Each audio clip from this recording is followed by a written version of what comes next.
Hey, how's it going, guys? So today we got an announcement of the Moonwater Plains update, which is going to be happening in Blainsville on March 11th. This is going to be about roughly 2 weeks from now. So I wanted to go over some of the content we're going to be getting. I have some videos of what it's going to look like. Got a lot of new stuff happening. It's going to be the low 45 patch. We kind of knew this was going to be happening pretty quickly because in Neo they stopped the level cap at 36, which is kind of like an awkward place because you really can only just do like 2 Movet and just level like a new character. There's not a lot of content. And original Blainsville when it came out in the West, level 45 was the cap. So they kind of did like a weird level cap restriction, but now we're getting the level 45 content, which offers a ton of content. So March 11th, which is going to be a Tuesday. First things right here, we have like a little roadmap essentially. We got the new region, which is Moonwater Plains, of course. We're going to get a new heroic dungeon with Blackram supply chain. A new battleground, Beluga Lagoon, which is a 6v6 battleground.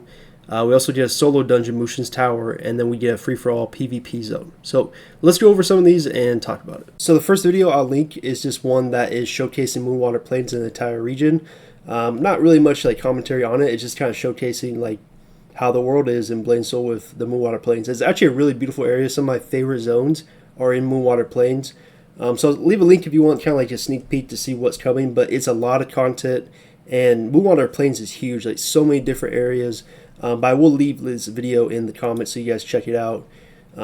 Just really beautiful zones, like awesome. And this video is very old, of course. Now, Blainsville Neo is remastered on Unreal Engine 4, so it even looks better than this because this was on Unreal Engine 3. But essentially just a really beautiful zone coming up. Next up, we have the Pohirian Dungeon, which is the Blackram supply chain. This is one of the most iconic dungeons in Blainsville's history. Most people have at least seen videos of it or are aware of it. Really amazing dungeon, a lot of really great content in it, and it also has some of the best in slot gear, of course, like the Siren gear. I'm not sure if Blainsville Neo is going to also have the Pirate gear. That was like essentially the best in slot gear for your weapon, and then the Siren like accessories were the best for like your ring and bracelet and stuff like that. So I think they might bring that back, but they are bringing back the Zat dungeon from original Blainsville, and this is going to be coming out. And of course, you know, it's going to be difficult. There's going to be mechanics. Personally, one of my favorite dungeons, of course, in the game, and just some really great loot. It's going to be a fun time, 6-man dungeon. I don't know why in this video they only have 5 people. Someone must have left for some reason, and they're also level 50.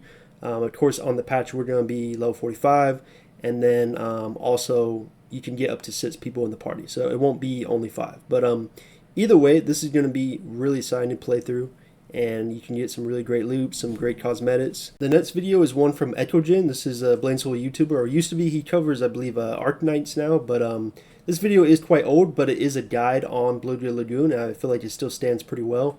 And the thing with Beluga Lagoon, it is a 6v6 battleground, so 6 people on your team, 6 people on their team, but the big thing to talk about is that the gear will not be equalized, meaning that whoever has better gear is going to more than likely kill you pretty quickly. Of course, you can outplay someone who has better gear than you. It's not the end of the world, but like they're fully maxed out, and then in Blainsville Neo's case, their skill boots are fully enhanced for their gear. They're probably going to kill you pretty easily. So it might not be a lot of fun for people who are just trying to PvP on a more fair setting. You know, it is going to be more gear based, but again, it still is a really fun mode. And again, like level 45 content is not the grindiest stuff in the world, so like you can get really solid gear pretty quickly. They didn't mention anything about PvP gear. I know when they introduced other battlegrounds, they had certain PvP gear that gave you a lot of HP, gave you more resistance to CC. Not sure if this Beluga Lagoon in Neo is going to be any different where they actually offer that right away. I feel like they would probably announce that in the roadmap if they were. And that's the case. Obviously, level 45 content is like Blackram supply chain is going to have the best in slot gear, or some of it at least. So you're going to want to be farming there before you probably enter Beluga Lagoon. One thing to note is hopefully eventually if they see a lot of positive feedback from people enjoying PvP, because they're introducing an open world PvP mode and then also this battlegrounds, that maybe they'll bring back the arena. Really don't see why they wouldn't at this point. It's one of the most popular modes. I feel like it would be really great for Neo. So hopefully they are working on that, but we'll have to wait and see. Of course, I'll give you guys any announcements I find out. Lastly, we have Mushin's Tower, which is a solo instance dungeon.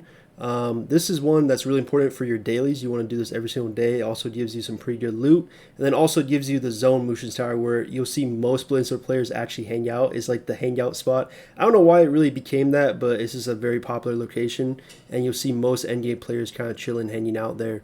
Now, this video is really good on a guide of explanations on how the different floors of Mushin Tower works, because each one does have certain mechanics you need to follow to actually clear it. I'll leave a link in below. It's a really well done video from a fellow Blade Soul YouTuber, so definitely check it out if you have the chance. And we have the free-for-all PvP zone. Again, like, they are promoting a lot of PvP in this new update, which is great. But it would really be awesome if they added the arena too. I feel like that would be a really smart move, because a lot of people are going to see a lot of arena updates and be very excited, but also they might be a little discouraged because it is gear dependent, especially in the open world. Like, people are just going to smash you with better gear. Like, this is how it's going to be. Again, it's not insanely grindy to gear up, because it is like a cap on Moonwater Plains. It's not like you're a new player entering the game and it's been out for years, like Blade Soul Live. Where that one you got to take a long time to gear up. This one you can gear up pretty quickly, luckily, because it's a brand new launch, so it won't be as bad, but there will be gear differences. Anyways, that's really the video. Thank you guys for watching. I'll leave all those links below so you guys can check it out. The hype is real. We got new content coming soon. I'm really excited to play through Moonwater's Plains again. It's been a while. It's going to be great fun. So anyways, appreciate you guys, and I'll see you in the next one real soon.